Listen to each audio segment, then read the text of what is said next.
शनिवार के दिन सुने शनि भगवान की व्रत कथा। एक समय सरग लोग में सबसे बड़ा कौवन के प्रश्न पर 9 ग्रहों में वाद विवाद हो गया।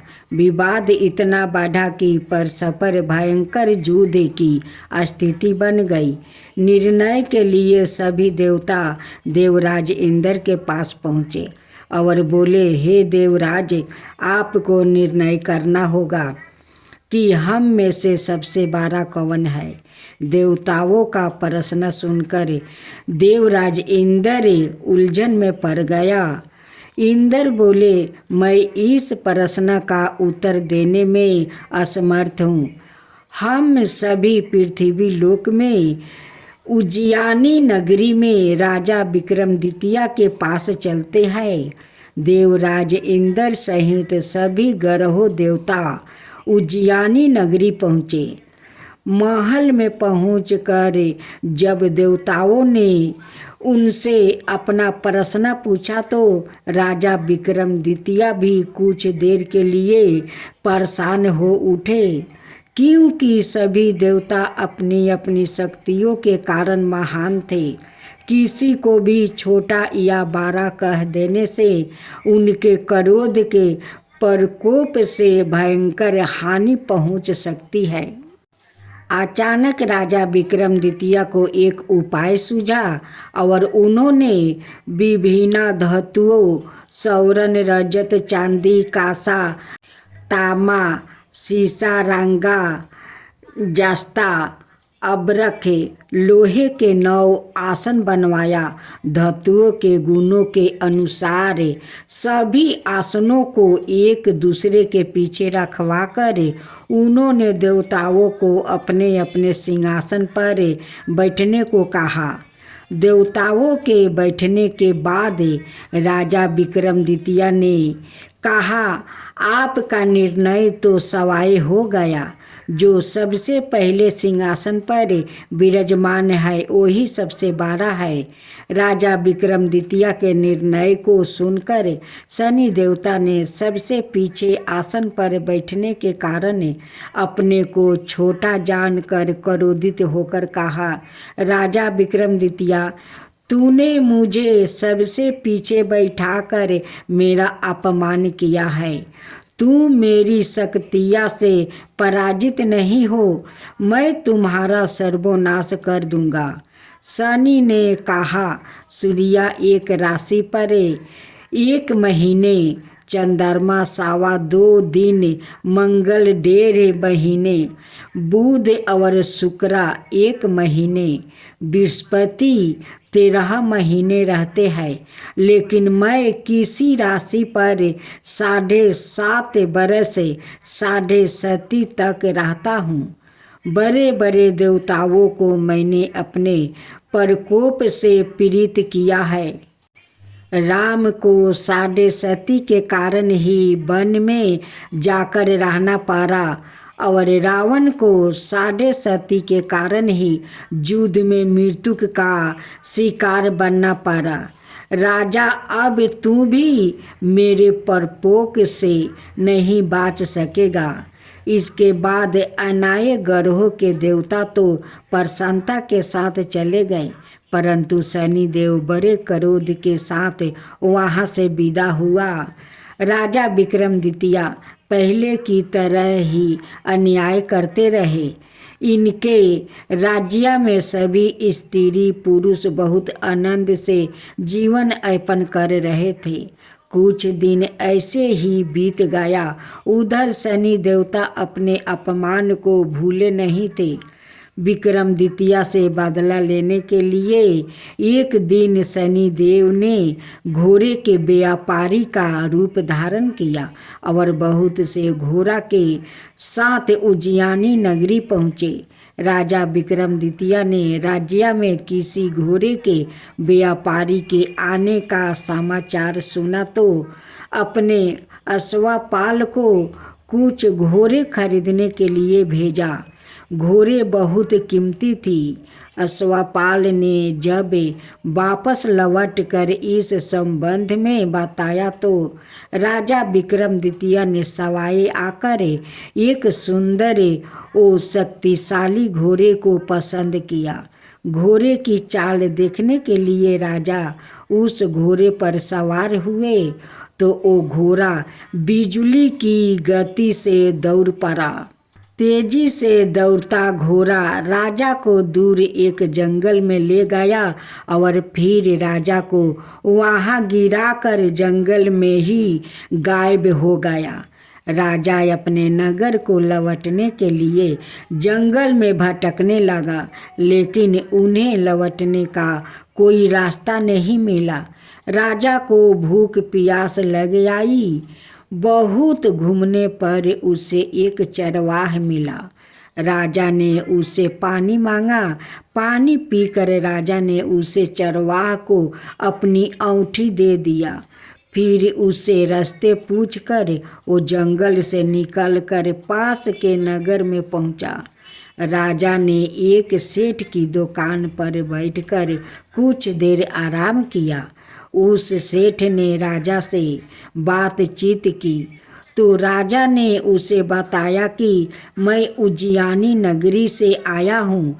राजा के कुछ देर दुकान पर बैठने से सेठ जी की बहुत बिक्री हुई। सेठ जी ने राजा को बहुत भगवान समझा और खुश होकर उसे अपने घर भोजन के लिए ले गया।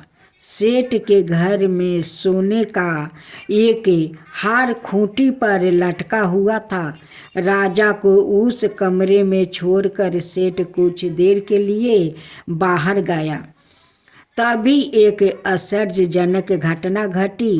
राजा के देखते देखते सोने के उस हार को खूंटी निगल गई। सेठ ने कमरे में लौट कर हार को गायब देखा तो चोरी का संदेह राजा पर ही किया, क्योंकि उस कमरे में राजा ही अकेले बैठा था। सेठ ने अपने नौकरों से कहा कि इस परदेसी को रस्सियों से बांधकर नगर के राजा के पास ले चलो। राजा ने विक्रमादित्य से हार के बारे में पूछा तो उसने बताया कि उसके देखते ही देखते खूंटी ने हार को निगल लिया था। इस पर राजा ने क्रोधित होकर चोरी करने के अपराध में विक्रमादित्य के हाथ पांव कटवाने का आदेश दे दिया। राजा विक्रमादित्य के हाथ पांव कटवा कर उसे नगर की सड़क पर छोड़ दिया गया। कुछ दिन बाद एक तेली उसे उठाकर अपने घर ले गया और उसे अपने केलू पर बैठा दिया। राजा आवाज देकर बैलों को हाँकता रहा। इस तरह तेली का बैल चलता रहा और राजा को भोजन मिलता रहा। शनि के प्रकोप की 7.5 पूरी होने पर बरस ऋतु आरंभ हुआ। राजा विक्रमादित्य एक रात मेघ मल्हार गा रहा था कि तभी नगर के राजा की लड़की राजकुमारी मोहिनी रथ पर सवार उसी तेली के घर के पास से गुजरी। उसने मेघ मल्हार सुना तो उसे बहुत अच्छा लगा और दासी को भेजकर गाने वाले को बुला लाने को कहा। दासी ने लौट कर राजकुमारी को अपंग राजा के बारे में सब कुछ बता दिया। राजकुमारी उसके मेघ मल्हार से बहुत मोहित हुई। अतः उसने सब कुछ जानकर भी अपंग राजा से विवाह करने का निश्चित किया। राजकुमारी ने अपने माता पिता से जब यह बात कही तो वो हैरान रह गई। रानी ने मोहिनी को समझाया, बेटी तेरे भाग्य में तो किसी राजा की रानी होना लिखा है, फिर तू उसे अपंग से विवाह करके अपने पाँव पर कुल्हाड़ी क्यों मार रही है। राजकुमारी ने अपनी जिद नहीं छोड़ी। अपनी जिद पूरी करने के लिए उसने भोजन करना छोड़ दिया और प्राण त्याग देने का निश्चित कर लिया। आखिर राजा रानी को बेबस होकर अपंक विक्रमादित्य से राजकुमारी का विवाह करना पड़ा। विवाह के बाद राजा विक्रमादित्य और राजकुमारी तेली के घर में रहने लगे। उसी रात सपने में शनि देव ने राजा से कहा, राजा, तूने मेरा प्रकोप देख लिया। मैंने तुम्हें अपना अपमान का दंड दे दिया है। राजा ने शनिदेव से क्षमा करने को कहा और प्रार्थना की, हे शनिदेव, आपने जितना दुख मुझे दिया है अनाय किसी को ना देना। शनिदेव ने कुछ सोचकर कहा, राजा, मैं तुम्हारी प्रार्थना स्वीकार करता हूँ। जो कोई स्त्री पुरुष मेरी पूजा करेगा, शनिवार को व्रत करके मेरी व्रत कथा सुनेगा, उस पर मेरी अनुकंपा बनी रहेगी। प्रात काल राजा विक्रमादित्य की नींद खुली तो अपने हाथ पाँव देखकर राजा को बहुत खुशी हुई। उसने मन ही मन शनिदेव को प्रणाम किया। राजकुमारी भी राजा के हाथ पाँव सही सलामत देखकर आश्चर्य में डूब गई।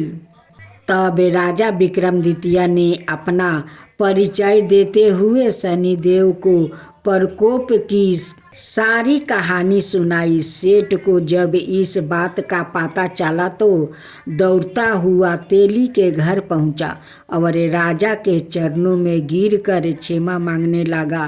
राजा ने उसे क्षमा कर दिया, क्योंकि यह सब तो शनिदेव के प्रकोप के कारण हुआ था। सेठ राजा को अपने घर ले गया और उसे भोजन करवाया। भोजन करते समय वहाँ एक आश्चर्यजनक घटना घटी। सबके देखते देखते उस खूंटी ने हार उगील दिया। सेठ जी ने अपनी बेटी का विवाह भी राजा के साथ कर दिया और बहुत से स्वर्ण आभूषण धन आदि देकर राजा को विदा किया। राजा विक्रमादित्य राजकुमारी मोहिनी और सेठ की बेटी के साथ उज्जैनी नगरी पहुंची तो नगरवासियों ने हर्ष से उनका स्वागत किया। अगले दिन राजा विक्रमादित्य ने पूरे राज्य में घोषणा करवाई कि शनिदेव सब देवों में सर्वश्रेष्ठ है। प्रत्येक स्त्री पुरुष शनिवार को उनका व्रत करो और व्रत कथा अवश्य सुनो। राजा विक्रमादित्य की घोषणा से शनिदेव बहुत प्रसन्न हुआ। शनिवार का व्रत करने और व्रत कथा सुनने के कारण सभी लोग की मनोकामना शनिदेव की अनुकंपा से पूरी होने लगी। सभी लोग आनंद पूर्वक रहने लगे। शनि भगवान की जय, शनिदेव की जय हो।